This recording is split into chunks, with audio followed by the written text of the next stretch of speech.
مالی دوستم مالی من با تو بعداً زنگ میزنم کم کار دارم سلامت باشی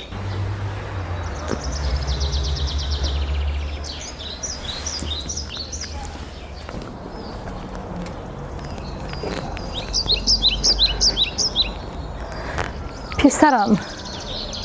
یک به بازار روم بعد از اون به دکتر رفتنم لازم